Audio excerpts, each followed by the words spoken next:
There's something about a solo camping trip that does something to your soul.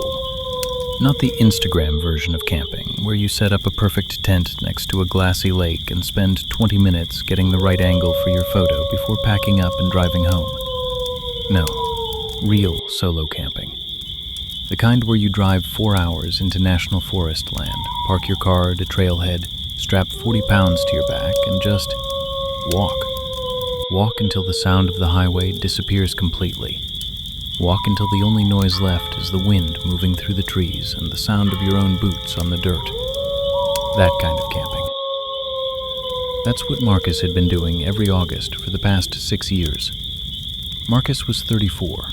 He worked as a software engineer in Denver, and like a lot of people in that profession, he spent the majority of his life staring at screens in climate-controlled rooms. The camping trips were his reset button, his annual reminder that he was still a physical creature living in a physical world. He planned them meticulously. He knew the trails, the elevation changes, the water sources. He filed trip plans with the ranger station, told his sister exactly where he was going and when to expect him back. He was not reckless. He was not inexperienced. He was a prepared, thoughtful man who understood that wilderness demanded respect. The trip he's about to describe to you was in a section of national forest in southern Colorado, dense pine and aspen country. The trail he took went about 11 miles in before splitting, and he planned to camp near that split for 3 nights before looping back out. He'd done this trail twice before. He knew it well. The first day was perfect. He made it to his campsite by early afternoon, set up his tent, filtered water from a nearby stream, cooked a simple meal, and spent the evening watching the light change through the trees as the sun went down. He slept hard that first night, the way you only sleep when your body has genuinely worked for it. He woke on the second morning feeling rested and good. That's when he first saw the man. Marcus had stepped out of his tent to start his camp stove for coffee when he noticed someone standing at the edge of the tree line, maybe 60 yards away, just watching him. The man was wearing a uniform. Olive green pants, a matching shirt, a wide-brimmed hat. Forest Service Ranger colors. Marcus felt a small flicker of annoyance because sometimes rangers came through to check permits, and he'd left his in his pack and would have to dig for it. But mostly, he felt relieved. Another person in the wilderness, even an official one, is a kind of comfort. He raised his hand in a wave. The man didn't wave back, he just stood there. Marcus dropped his hand and squinted. The distance was enough that he couldn't make out the man's face clearly, but there was something about the way he was standing that felt slightly wrong. Not wrong enough to name exactly, just wrong enough to notice. He went back to making his coffee, figuring the man would approach if he needed to check his permit. When he looked up again a few minutes later, the figure was gone. He didn't think much of it. Ranger, probably patrolling, gone about his business. He spent the second day hiking a loop trail that branched off from his campsite, covering about 8 miles of varied terrain. It was a beautiful day. He saw a pair of elk in a meadow, found a stunning overlook he hadn't known about before, ate lunch on a flat boulder in the sun. When he got back to camp in the late afternoon, he cooked dinner, read a little, and turned in early. Somewhere around 2 in the morning, he woke up. He didn't know what had woken him. There was no sound exactly. Or rather, there was a sound, but it was so subtle that his conscious mind hadn't fully processed it. It was a dry kind of sound, a careful sound, the specific sound that a boot makes on pine needles when the person wearing it is trying very hard not to be heard. Marcus lay completely still in his sleeping bag, eyes open in the dark, and listened. The sound came again, closer this time. His heart rate climbed. He told himself it was probably an animal, a deer maybe a bear nosing around camp, which was a real possibility and a reason to make noise and let it know a human was present. He unzipped his sleeping bag slowly and reached for his headlamp. The footstep sound stopped. That was the thing that truly frightened him. Animals don't stop when you rustle around. They're not strategically responding to your movement. But whatever was outside his tent had gone completely still the moment he made a noise. It was reacting to him. It was listening. He lay there for a long time, maybe 20 minutes. didn't hear anything else. Eventually, shakily, he turned on his headlamp and put it on his head without turning it on, found the small folding knife he kept clipped inside his pack, held it in his hand, and then turned the light on and opened the tent zipper as fast as he could. Nothing there. He shone the light in every direction, trees, shadows, his bear canisters sitting where he'd left it, the camp stove, normal things in normal places. He sat at the entrance of his tent for another hour, knife in hand, light on. Nothing.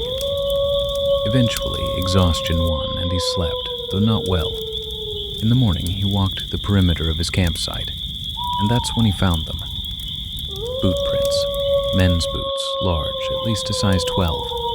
A set of them walking a slow circle around his tent, not passing through camp on their way somewhere else, circling, deliberately circling, the prints overlapping where they completed the loop.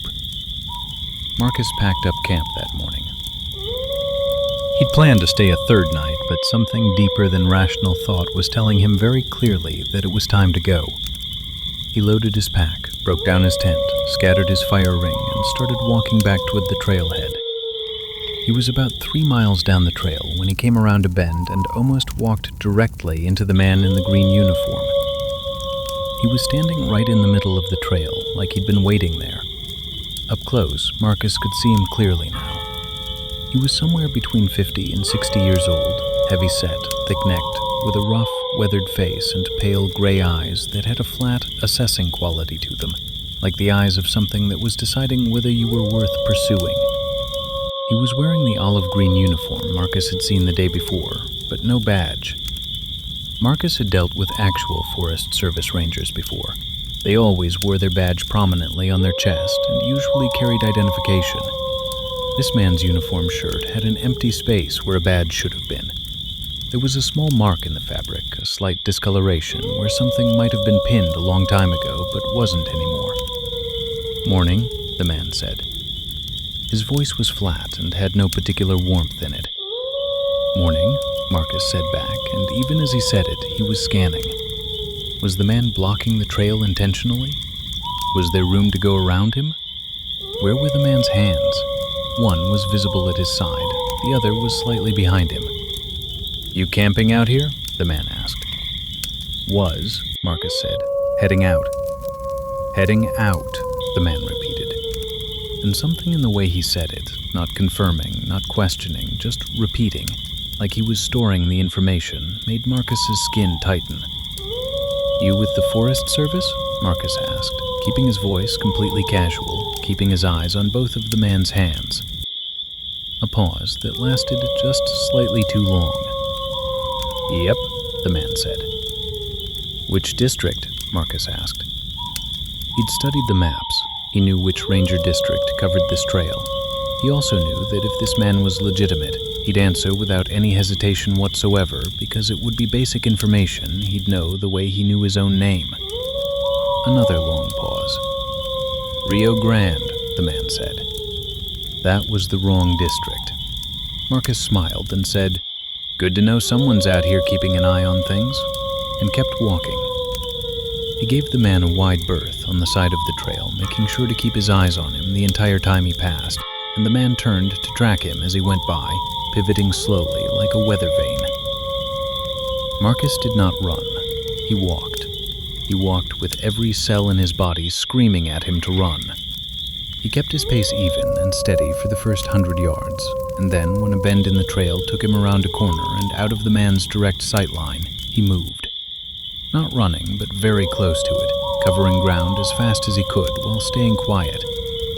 He took every cutoff he knew, every shortcut. He did not stop for breaks. He drank water while walking.